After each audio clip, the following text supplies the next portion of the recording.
Hi everyone, in this video we're going to be looking at the homework problems for chapter 1, and that's homework problems 1.1, 1.2, and 1.3. As a reminder, given this is our first homework assignment that we're going to be working on, the information to complete the homework assignment will be in the course packet that you'll have, the paper packet that we hand out in class, but we have you complete the assignment and submit it in Excel. That way you get some familiarity with Excel, which is a huge important concept in software, I should say, in accounting. And hopefully I'll be able to pass along some Excel tips and tricks and kind of teach you guys some Excel as we go through the process of answering homework problems alongside the accounting theory, etc. So, okay, without further ado, let's get started. We're going to be looking at homework problem 1.1 to begin. And in this problem, we have a number of different transactions, like I said, within our course packet. And so I've got my course packet in front of me, and we'll be looking at these problems, and then I will be inputting into our Excel spreadsheet here as we go. So you'll want to have your Excel spreadsheet open, obviously, and reach out as soon as possible if you're having issues with downloading Excel, accessing the homework packets. If you have a different type of computer like a Chromebook, or you're using Excel online, certain things like that can throw a little bit of a wrench sometimes into working in Excel. So reach out as soon as possible if you find yourself running into any issues, and we can try to troubleshoot those and figure out a solution. So with that said, let's get started. Okay, so in this problem, we have a number of different transactions in November. And so we've got our accounting equation here with assets equaling our liabilities plus equity. And then we've got the accounts that fall under the asset category, the liabilities category, accounts payable. And we've summarized revenues and expenses into one column, but we will be breaking those out on our financial statements when we prepare those below. So let's begin. Okay, so for the first transaction, we've got Quincy Jones investing $80,000 into Music Core in exchange for common stock. So that's going to be an increase in our cash account, or the business's cash account, essentially. And we're going to show that and reflect that as a common stock transaction, which will increase equity. And one thing right off the bat I want to do, and this is just a little bit of an Excel trick, or not trick, but just best practice, I suppose. I want to use the accounting format. And so I will highlight all the cells that I want to be formatted a certain way, drop down this formatting tab, click the accounting tab. And right now it's actually giving me the accounting format, but with dollar signs. And that's not really necessary in this problem, and it makes it the actual digits too long. And if the digits are too long, you end up with these little hash marks here. So we're going to go ahead and click and I'll show you how I got there to what I just did. So I click down on my available formats, click more number formats. You can see you've got accounting selected. I don't need 2 decimal places. I'm good with just having the one, and you can see a little sample of what that looks like when you would update. And I don't really care to have the dollar signs either. So I'm going to click that to none. And you can see that kind of cleaned it up a little bit. And now the digits fit within the columns, and you don't end up getting those hash marks. If you do have those hash marks, again, I'll just give you a little Excel tip here. If what you're going to want to do to expand the column, you see my pointer there goes to kind of that different shape on the edge of the B column. You can double click on that with the left mouse button, and it will expand enough to fit the specific size of the numbers and the formatting that you have in that cell. So that's one way to do it. If you did want to have 2 decimal places and dollar signs showing, you could just double click that, or you can even highlight a number of different cells, and then on any one of the highlighted columns, you can, again, that was just left clicking and dragging across the highlight, and then you could double click on the side of any of those, and it would expand to fit the numbers that are in there, so you don't see those hash marks anymore. But we don't really care about having the decimal places, etc. So again, I'm just going to select all of these cells that I want to format. I'm going to go into my format dropdown. I'm going to reduce the decimal places, so I don't care about the zeros. I'm going to click none for symbol, and that changes the formatting to fit anyway. So keeps it a little cleaner, and hopefully you guys can learn some Excel along the way, right? So, okay, back to the problem. So on November 5th, MC, the company, paid $6,000 for November rent. So in this problem, we are looking, and something to kind of keep an eye on. A lot of times with rent, there's prepaid rent that's paid in advance for future months. But in this problem specifically, in this transaction specifically, we say we're paying for November rent only, and this is November. This is the month that we're looking at. And so we're going to record that as an expense. And we're going to put negative signs here. What we're talking about is it's not a reduction in expenses. It's an increase in expenses, but expenses reduce equity. So when we see a negative sign here, what we're really reflecting is the fact that that expense, as a result of being recorded, reduces the overall category of equity. So just a little bit of a nuance. And we paid cash for that, so on and so forth. Reduce assets. Okay, on the 6th, we completed $20,000 of service on account. So in this instance, really important terminology there to start learning. When it says on account, that means that we provided the services, we earned the revenue, so we will want to record that as revenue. We completed our contractual obligations, to be owed the money that is related to the services we provided. But when we say on account, that means that we're going to receive the actual cash from those provision of those services later, not now, essentially. So instead of recording cash, because we haven't got the cash yet, we record it to this account called accounts receivable. And one way to maybe think about that is we're going to receive this money in the future. So it's sort of a stand-in, a placeholder, if you will, until we actually receive the money in the future. But we need that dual entry accounting to make sure our accounting equation balances. And we want to record the revenue in this period because we earned it in this period. So even though we didn't get paid the cash in this period, the revenue needs to be recorded in this period. And we book in a receivable, which indicates, it's a listing. If you looked at the accounts receivable listing, it would show all the customers that owe us money, and we can kind of use that to collect as we go forward. So, okay, on the 7th, we purchased $40,000 of recording equipment on credit. And so we're going to put that in the recording equipment column, and it was $40,000. And again, that wording on credit or on account, in this context, we're buying something. So on account is not accounts receivable, which that reflects the cash you're going to receive.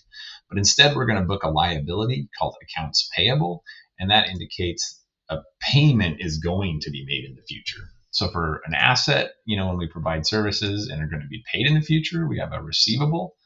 And when we buy something we're going to pay in the future, we have a payable. So accounts payable is that liability. And we stay in balance, as we go. So hopefully you guys kind of can see that as we put in all of our transactions. Okay. So now we've got on the 12th, we provided services to a customer and received $38,000. So in this instance, we were paid. It's not a receivable. We're not going to receive it. We received it when we did the services, basically. So instead of accounts receivable, we book we increase cash, but the same impact on revenue either way, whether it's cash or an accounts receivable. On the 13th, we've got a payment to purchase supplies for $3,000. And this one, not on account. So we are making a payment, so cash will decrease and music supplies will increase. So one asset goes down, one asset goes up. It's not an expense at this point because we haven't used up any of these supplies yet, but rather just an exchange of one asset for another, essentially. Okay, on the 14th, we received $20,000 from Ghost Records for services performed on 11/6. So here that's back to the notion of this accounts receivable. And now we're receiving that cash. So we're going to increase the cash and decrease the accounts receivable. And so now we've basically eliminated that accounts receivable because, in essence, just to walk this through again, on the 6th, we finished services and we were not paid yet, but we recorded this asset of if you want to think of it almost like an IOU, to us, essentially a placeholder, if you will, for cash that we'll receive in the future. And then later we got that cash. And so once we get the cash, we want to get rid of this, placeholder because we've completed the whole cycle of doing work and being paid for it. We don't want to look and see it in accounts receivable anymore. That would be incorrect because we've been paid. So we reduce our accounts receivable and increase the cash to reflect that we received the cash, essentially.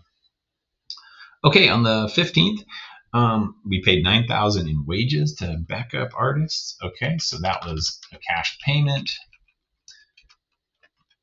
And in this, we're going to record an expense for that. Okay, we received a bill for $4,500 on the 22nd for advertising expense. And it does not say that we paid the bill yet. So we're going to record an expense. But as compared to this transaction, which said that we paid for the backup singers services, in this instance, we have not. We just received the invoice and we owe that money. So it's a liability, but we have not yet actually made the payment. So we're going to record that payable as a liability as kind of, again, that stand-in for the cash that will be going out in the future.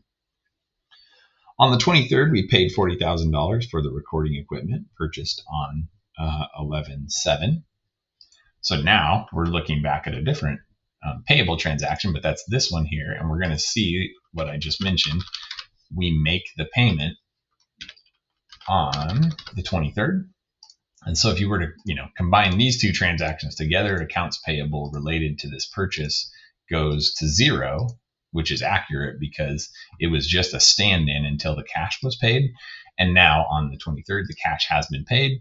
So in essence, cash has gone down, recording equipment has gone up, and the transaction cycle, as far as the dual entry effect, is complete. Okay, on the 24th, we paid $325 for this month's utilities. Pretty straightforward. Cash goes down, expenses goes up, which decreases equity, so a negative there. And again, remember, that's just the impact on equity. On the 25th, we received $30,000 for services provided. So that's revenue, and we got the cash for it, so not a receivable. On the 28th, we received $5,500 invoice. And so again, that's going to be similar to the $4,500 situation there. And this is for services provided this month, so we're going to record that, as an expense. And then on the 29th, we paid $10,000 in dividends.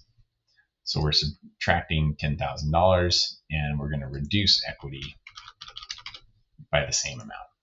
And one quick note, you'll see these parentheses when I'm putting in negatives, and that is the way that accounting information typically is shown. If you've got it in accounting format, this indicates a negative essentially. So maybe that's not what you're familiar with instead of showing a negative sign in front of a number, it'll show the parentheses. So just something to know.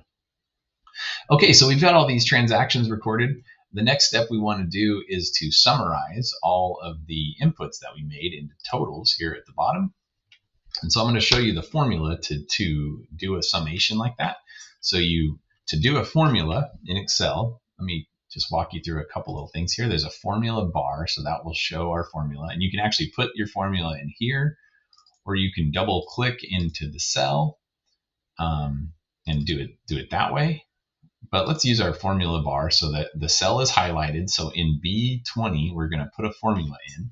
And on our keyboard, we're going to go equals sum parentheses. So do that left, parentheses sign. And then you want to take your cursor. You can see it's kind of waiting here. You can have that's blinking on and off. So you can take your cursor or your mouse, and left click and hold down the left button and drag down to include all the cells that you want to add. So this is saying this formula is going to take all the numbers in these cells and add them together. And then you want to put a right parentheses to kind of close that in. And you always have to have a beginning parentheses and an ending one, left and right. And that basically sets your formula. And then you can just hit enter, and it will give you 99,967, which is the sum of all those totals. Yeah, and that's a good formula. It's super, regular and recurring formula that you'll use often, just doing a summation like that. I will show you one little trick. There is depending on how your Excel shows up here in the home ribbon, they call it. I think mine is set to kind of standard, so I think you should have something very similar. And if you want a quicker way to do a summation like that, which I'll do in the cell next to this to sum up all the accounts receivable items, there is a quick auto sum button that I have, and if you click that, it will automatically put that formula in like we just did, and it will add things above it. Now, you want to be careful when you're doing this, because as you can see, this formula and the way Excel is thinking here is that it only wants to add up till it hits a blank cell, and then it thinks you're done. So if we just click enter, we would not be picking up this 20,000. It would just be picking up the bottom. And one way you can kind of see that is you can double click into a cell, and then you'll get to see what it's pulling in. Another way to do that, which we'll see later in a problem you'll be asked to actually show the formulas, is to hold down the control button on your keyboard and then hit tilde, which is it's like a little squiggly line that's next to the 1. It's at the left of the 1 on the top of the keyboard, where it's the 1, 2, 3, 4, 5, 6. Hitting control and that tilde toggles between showing the answers to your formulas or showing the actual just the formulas here. So when you're in this view, you can just see all the formulas right away. And if you do that, you'll see like, oh shoot, this one is working correctly, but this one is not adding all the numbers that it should. And you can see that in either format. You can double click in again, like I said, and then take your mouse. If this is the case, we want to fix this formula. Take your mouse, put it over the top right column here. You see how it kind of changes into that little double pointy arrow. Hold your left mouse button again so you can move this around, and then drag that all the way to the top so it's encompassing all of the cells in the column you want to add, and hit enter. And now you can see it goes to 0 because it's adding all those up, and you're good to go. Okay, and then one last quick kind of tip here, or maybe I'll show you a couple little tricks. As far as the summation goes, again, you can double click to see your formula, or you can see your formula up here and click in, and it will highlight what's adding, or what the formula is, the cells that are being impacted. So if we want to just copy this formula over, yeah, that's something you can do. So you can either just click copy up here, or you can do Control C, and you see how it's got kind of this outline going.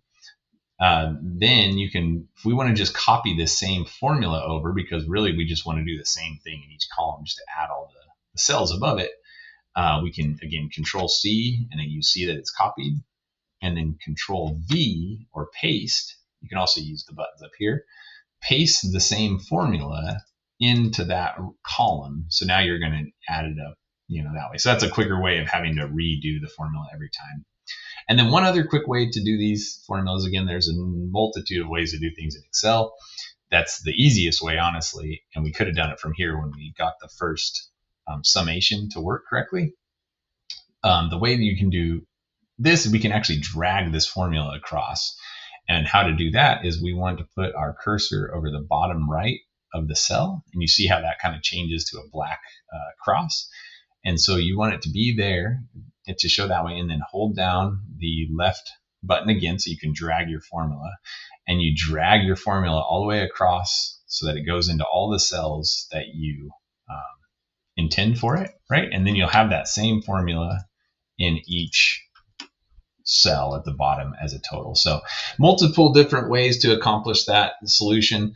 And hopefully, you guys start to get familiar and comfortable with some of those. So try out some of the different ways to do things. And as always, if you ever have any questions on Excel or how to do certain things, definitely reach out to me, and I'm happy to help. Show it in class or one-on-one. Just let me know. Okay, so we've got our whole listing of transactions completed. One little thing I'll do just to prove to ourselves that we balance our accounting equation. Again, I'm going to make my own little formula here. So I'm going to do equals sum. And this is something to show you as well, is that you don't always have to just drag cells. You can choose different cells to add together as well by putting a comma between them. So if I want to add that, this, and this, basically all of the totals of the assets, and then put a right parentheses in by clicking Shift and 0 on my keyboard, then that's going to summarize that's the totals up all of the subtotals for each asset account. And then if I want to do the same thing for assets and liabilities, I can do that again and put another formula in, equals sum. I'm going to select all of these with commas between them in parentheses. And you can see we added all the liabilities and the equity totals at the end.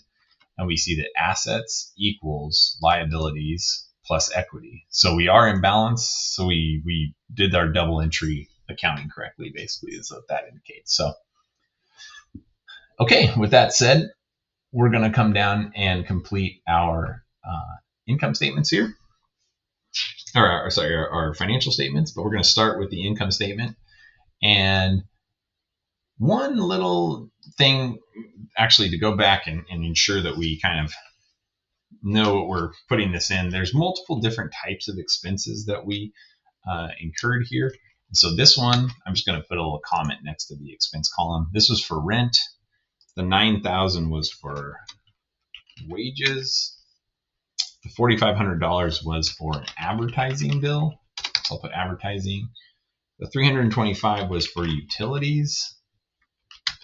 And the $5,500 was for security services. So you don't have to do this necessarily, but I'm just kind of walking you through how to fill out the income statement. And just note that you do want the totals of the individual. You want to identify the individual expense amounts and the categories for those. So, okay, so I'm going to put in service revenue for revenue. We only had one type of revenue, so that's fine. And so I just typed in, the name there, and then I'm going to use a formula again in Excel to make this easier. And this is, how we want to use Excel. And so I'm going to put equals, and I'm just going to click on this this cell, so that it will link to the total revenue, and then click enter.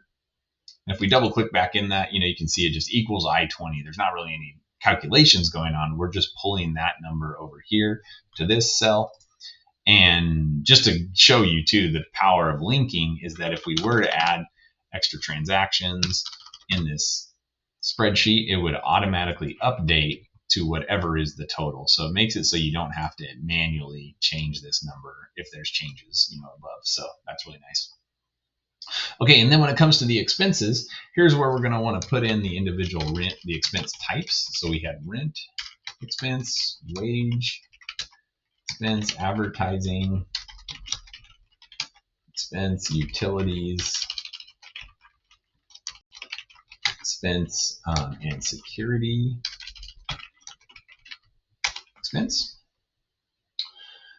And that was kind of my whole point about needing to know what those types are. We want to specifically identify those. Okay, and I'm going to use my Excel again to link to these different amounts. So I'm not just hard keying. Hard keying means like retyping them. I could go 6,000, that kind of thing. But what we want to use Excel to our benefit and just put equals and again link to those. And one thing I'm going to highlight here too is that we showed them as negatives because the impact on equity is negative. But in an income statement, the expenses, everything is shown as a positive, basically, in this regard. And so when we say equals this cell, because this number is negative, we're going to put a negative sign in front of our formula to pull in the negative. And, the negative of a negative is a positive, so it will give us a positive outcome for the wage expense. Or sorry, that was rent. For wages, so we'll go equal, negative sign, click on the wages column for 9,000. Advertising equals negative 4,500. Utilities, negative 325. Security expense, negative 5,500. Okay, and we've got all our expenses here, and we see that they will total to 25,325. But on our income statement, let's go ahead and use our auto sum button if you have that, and let's just drag it, our selection over those cells. So again, we're doing it's summing sum of these cells. So that's adding all those together to give us total expenses of 25,325. And then for the calculation of net income, that's just going to be revenue. So we're going to select our revenue amount minus, so put the minus in there, and then click on your total expenses cell. And that gives us 62,675. And again, the value of linking things like this is that you're less likely to make a transposition error. And then if you make changes again, if for some reason this is, that was a mistake, actually it was supposed to be 8,000, that your linking will automatically update to reflect the most current numbers that are in the spreadsheet. And that's really valuable to avoid, making a mistake because these numbers were just typed in and they didn't get updated concurrently. Okay, so that was our total net income for the month was 62,675. And then now, and that's our first financial statement we want to complete is the income statement. And we're going to go on to the retained earnings statement second. So we have no beginning retained earnings. This problem basically kind of assumes that this is the first month of operations for this business, essentially. We've got net now. Okay, so here's our net income. So this is why we prepare income statement first. So we have a net income number to pull from. So we can just link that cell again. So that we say, if we had next month, we're going to start with an ending retained earnings. But this month, again, since this was our first month of operations, we have no beginning retained earnings. It's just zero until we get some net income, basically some earnings that will be retained. And then I'm going to do another formula. So equals the beginning plus the net income gives us a subtotal. And I mean, there's not really any math to do there, but I like to put the formula in just, again, linking everything. And then we want to say our dividends amount here. So I'm going to go equals, and here's our dividends total. It's 10,000. And again, I'm going to make this negative just so it shows as positive. And one thing to keep in mind that you might be like, well, it is a negative. We're trying to subtract this from this, subtract 10,000 from 62,675. And that's true. But the way that the positives and negatives typically show on a balance, on a financial statement is positive if there's an indication, it will tell you less the dividends, which indicates even though this looks like a positive number, we're going to be subtracting that from the subtotal basically. So that's kind of the thing to watch.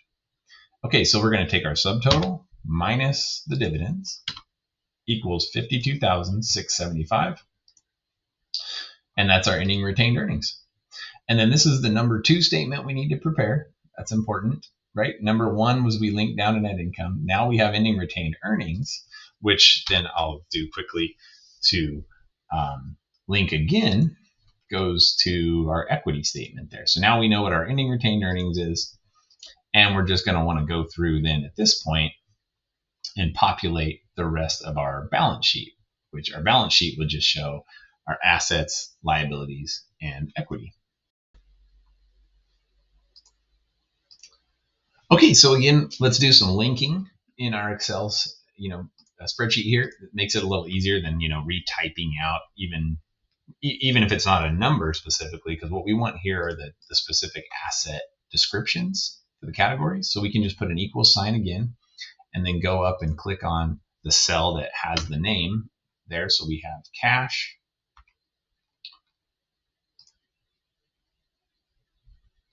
this is going to prove just slightly problematic because these are the accounts receivable named is in two different cells. So let me do, okay, here's a little trick then. I want to teach you as many tricks as I can along the way. So when you're linking to a title like that, you can only link to one cell. And since these words are in two different cells, that's not going to work for linking. So if you wanted to get these words into one cell, one way to do that is to merge those cells. And so you click this merge and center button. And the one downside is it got rid of the receivable. There, we type that back in. And now you can see it kind of goes off the screen. So then there's another little button here to wrap the text. So that makes it so it all shows within that, within the confines of the one cell that you've kind of like aggregated now. Okay, and let's do that again for all these so that we have this information that we can link. And then again, it deletes one of the verbiage in one of the cells. I'm not going to wrap this one because it's already fitting within the space there. Fine. Merge and center again. Retype in the name. And for this one, let's wrap the text because it was going off the too far over. Okay, so now we can go back down to our balance sheet, put in an equals sign, and we can link to that cell, and it's going to pull in the full name now that we've made it just one cell. Okay, and I'm going to go through and do this for all of the asset types. I think that's the last one there. Okay, perfect. And then let's do the same thing. We'll equals, let's link to the totals.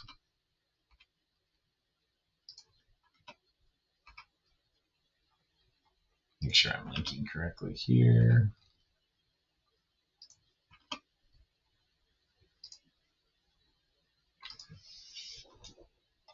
Perfect. Okay. So then we've got our totals.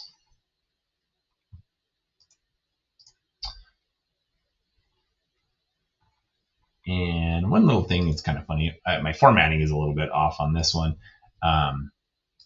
So I do have underlines here on the bottom amounts. So, but that's actually in the wrong place. So to take the underline off, I'm going to click this formatting button here.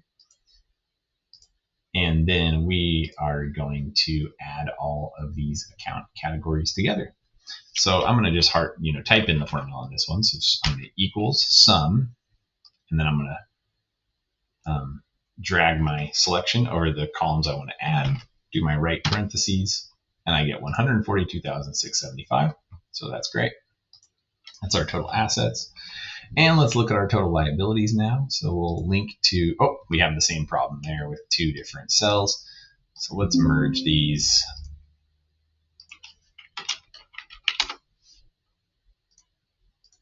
Wrap the text so we can kind of see it better. Equals accounts payable. And then link to the total to get the dollar amount. And this is kind of funny because there's only one liability account, but we'll do a summation just to show total liabilities. So just equaling this cell right above it. Nothing to add like we did here with the summation, but that's okay. Okay, now let's link to common stock. So 80,000. And that's the only two equity categories basically at this point. And I mean, you might go up here and say, hey, we have revenues and expenses and dividends in the equity category as well. But all of those, this is net income as revenues and expenses. So that all got closed basically, and dividends as well. All that got kind of aggregated down into an ending retained earnings balance. So this 52,675, if you were to sort of split it open, if you will, it would include within it the net income, which is revenues and expenses, and the dividends. So just something to kind of note. That's somewhat important to keep in mind. Okay, and then we're going to just add these together. So equals that cell plus this cell. We have 132,675 total equity. And the final step is just to add our liabilities and equity to make sure that that matches to assets and our accounting equation holds true, and it does. So that's great. We're balanced, and that brings us to the end of this problem. All right, and I will click save on my copy. and we will move on to 1.2.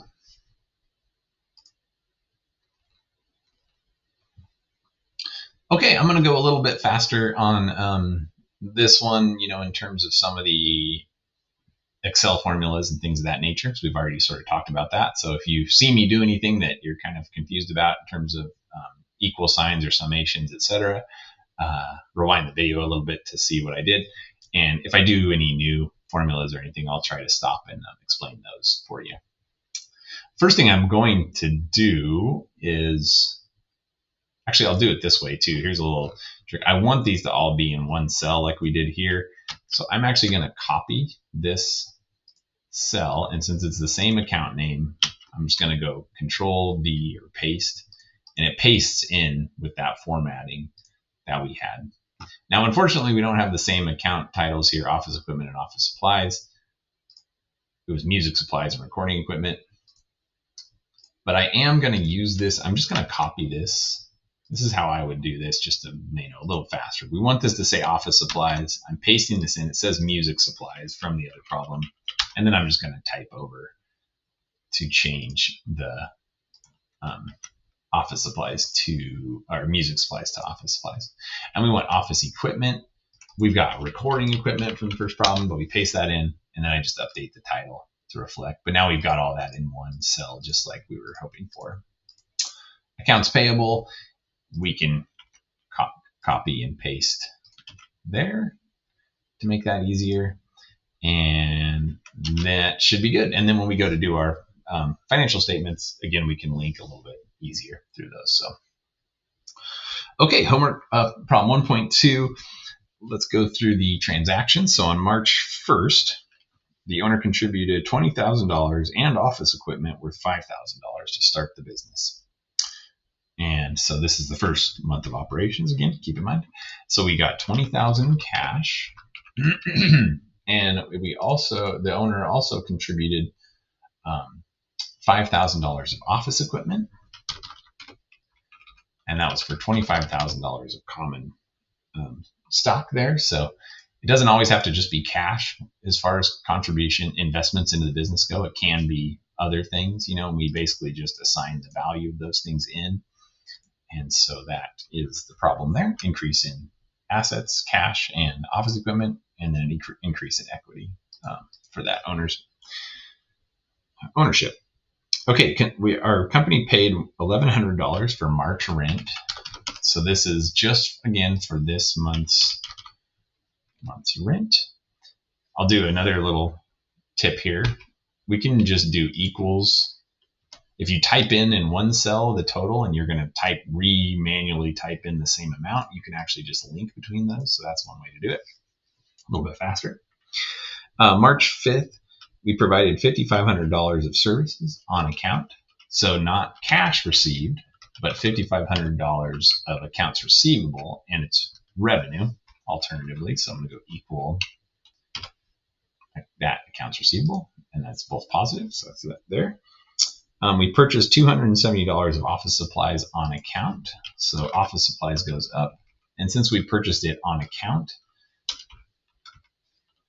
we're going to increase our accounts payable liability. We're going to need to pay that in the future.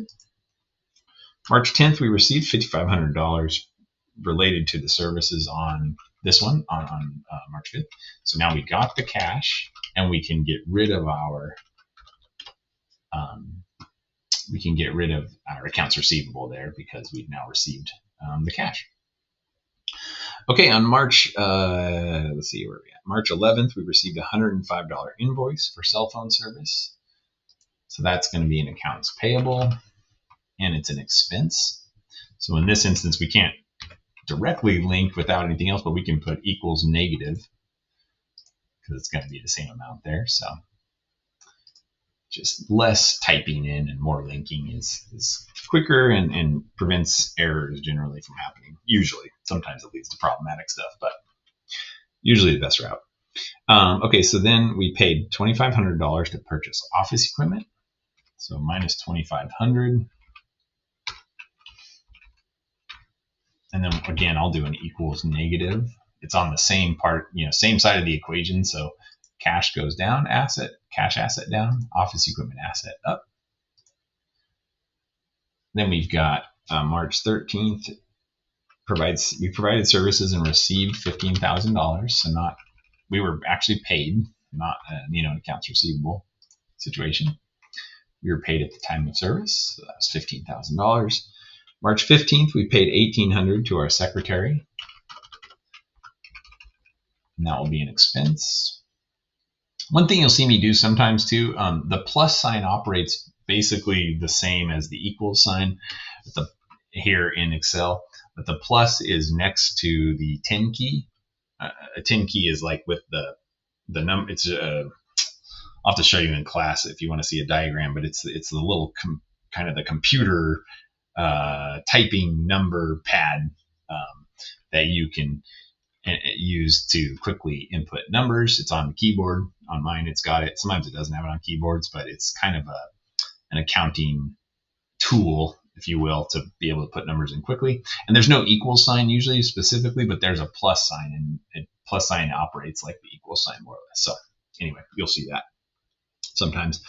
Okay, so we paid $270 for the supplies purchased on the 8th. So this accounts payable here is now being paid off. So we're going to subtract the $270 and reflect that we actually made the cash payment. So that payable is gone. We've now paid it, so it's no longer there. On the 19th, we paid dividends of $2,200. So that reduces cash and it reduces equity. It's an increase in dividends, but a reduction. The increase in dividends reduces equity overall. So just like with expenses. On the 20th, we paid utilities of $120. And on the 21st of March, we paid $200 for insurance. Okay, I'm going to do a summation formula at the bottom here to add all the totals. Drag that down, right parentheses. That's great. And then I want to drag this same formula because I want that same formula in each one of these cells here. So I'm going to go down to the bottom right, left click, drag it across, and we are good to go. Okay, one little thing too, I want to be able to classify these expenses. So I'm going to look back real quick and just make some notes. That was rent. This is cell phone service. This $1,800 is wages to the secretary. The $120 is the utilities, and the $200 is insurance. So again, that's just for kind of our use when we're going to be filling out these financial statements down here. Okay, so we've got just one category of revenue, service revenue, and we're going to link to the total there, $20,500. And then we've got rent expense. I'm just going to say phone expense, wage expense, utilities expense, and finally insurance expense. Okay, and we've got all those categories. And I'm going to go equals negative. I'm going to link to the cells so they come out, positive again, as I mentioned previously.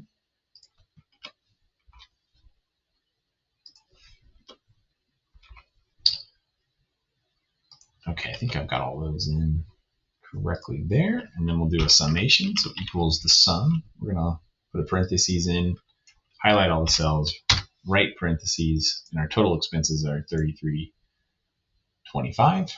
and we're going to go equals our revenues minus our total expenses to give us $17,175 of net income for the month. Okay, and let's complete our retained earnings statements. And the first thing I'll do, just to kind of highlight the fact of why we do the income statement first again, is we're going to link the net income from the income statement into our retained earnings statement.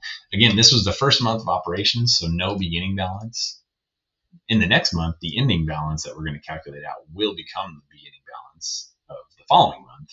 But this month, since our business is just brand new, that won't be there. So then we'll subtotal those, so equals the beginning plus the net income. And then we're going to subtract out the dividends. Again, remember, we're going to subtract it, but we're going to show it as positive because it tells us less here, so it tells us what to do. So this is going to equal our subtotal minus our dividends to give us an ending retained earnings of $14,975. And then I'm going to link that number here into the balance sheet. And again, that's step one. Bring it down here, calculate the retained earnings, and then bring that down to the balance sheet. So that's the 1, 2, 3, the necessity of preparing the financial statements in that way. Oh, I left in some of the totals here. I'm going to delete these out just so you guys can see me linking. Again, we have cash. We don't really have any accounts receivable, but I'm just going to put it in there to show, even though it's a zero balance. We have office supplies and we have office equipment. Okay, and then I'm going to link to the totals. So that was the cash total. Accounts receivable is 0.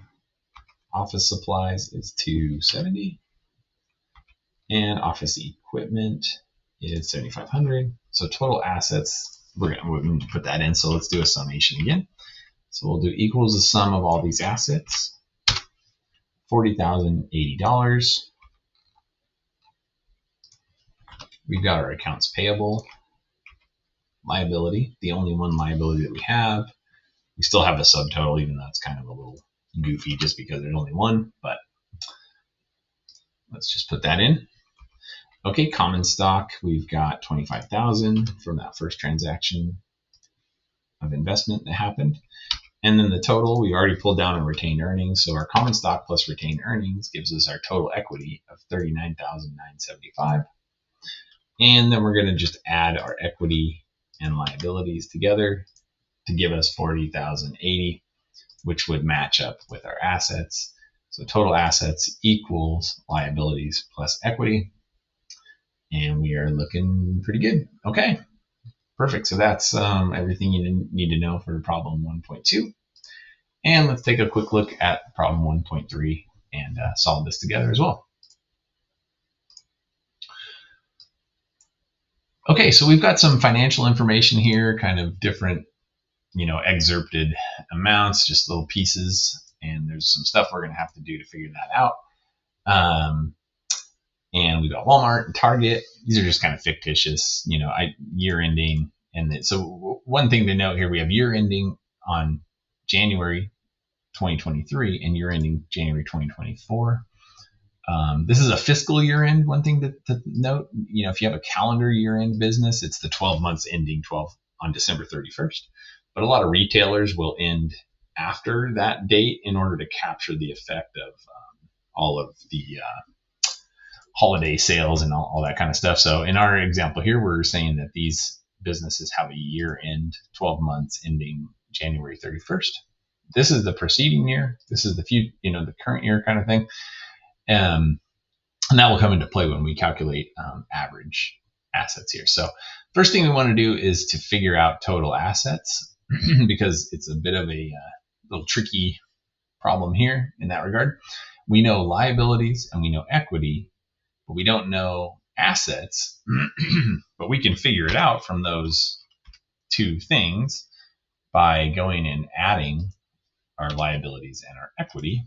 Because if you will recall, total assets equals total liabilities plus total equity. So if we have these two pieces, we can basically solve for the missing variable basic algebra problem. Okay, and so we've got this in here, and since we want to calculate across that same amount for each of the following years, we can actually then highlight that cell with the formula in it, and then drag it across. And you can double click in each one to make sure, and you kind of see that we're now summing up the totals of all of those, and that finishes it out. A little easier than re-putting in manually the formula. Okay, and then let's do something similar here and with kind of automate it with formulas. to calculate our return on assets. So our return on assets will be net income. So we want to select our net income, and it's divided by average total assets. And so in this context, and kind of explains it down here in this hint, the average in this regard will just be a pretty simple average of last year, what was it? This year, what is it? Those are two items, so we just divide by 2. Beginning and ending divided by 2 to get an average. So to show that in Excel, we're going to want an extra parentheses within our formula here to do that calculation. And actually, we'll want 2 parentheses. I'll kind of show you, we'll see that as we go. But what we want here is average total assets. So like I said, to get an average of the total assets, we're just taking the beginning plus the ending. So that'll give us some, you're going to add those 2. Then you're going to put a parentheses in, a division symbol, and a 2, and then close the parentheses. So again, in this formula, we're saying B5 is net income. And then to get the average total assets, which is what we need, we want to take the beginning plus the ending. So that's the beginning plus the ending. And we want to put those in parentheses so that addition happens before the division. And then we want to divide that number by 2 to get us the average, essentially. So that net income will ultimately be divided by that one figure for average total assets. And then we hit enter. Oh, I must have done a typo. Sometimes you'll see this. I think I needed 1 extra parenthesis. So sometimes Excel will help you solve your problem if your formula is missing one little piece, etc. Okay, if we want to put this in like a percentage format, we could do that. One way to kind of see that is to put you can click the percentage icon here. You can show more. This will move decimals out or in. So that's one key thing to note in terms of formatting and adjusting formats quickly.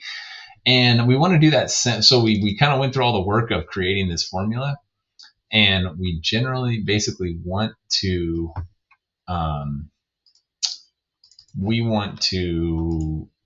do this again and carry that through. But actually, bear with me. I just saw one issue here. So what I'm going to do is I am going to drag this over, and then I'm going to double click into these cells, and I want to see that, oh, you know what? Now it's picking up target information, right? Because we just we dragged this over, so everything moved over one. But with this formula, that's a little problematic. So you can move your selection around to a different cell. So what we really want is, again, the beginning plus the ending divided by 2 on the assets to get average assets. And we want to divide net income by that. So I'm actually going to delete this out. This is the year that we actually wanted to do this calculation for. I was pulling last year's net income, so that was a little bit of a mistake on my part, but we still can use that formula. So then I'm going to copy this formula over for Walmart for the year ending 1/31/2024. And I'm just going to Control C to copy, go into my cell here, select through to that, and Control V to paste. And now you can see similarly for Target, we're taking the beginning assets at the end of last year plus the ending at this year divided by 2, and we're taking net income divided by that amount, and we get 5% basically return on assets. So you can see Target in this example, a lot lower assets overall. So something just kind of interesting to note.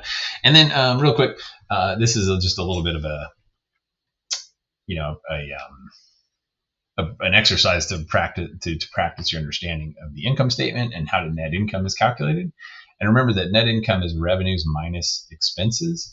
So if we know net income and we know revenues, we just have this missing component of the expenses. So in other words, we can take our net income. Let me think about this. I've got to do the algebra in my head. Let's see. Take the revenues minus the net income, I think. That gets us the amount. So you can kind of check yourself by saying, okay, if I did my algebra right, revenues of 408,214 minus expenses of this should be net income. And yep, that's correct. Okay, so sometimes that's check yourself when you're doing things like that, algebra type stuff. So and then again, I just drag that formula across because that's just going to be the same. All of our numbers are in the same spot, so it's standardized. We can just do that. And then, yeah, we can kind of talk briefly about, the results. Really, it was the most important part from the return on assets. Walmart is, so what we want to say is Walmart is above the industry average of 8%. This indicates that Walmart is using its assets effectively and is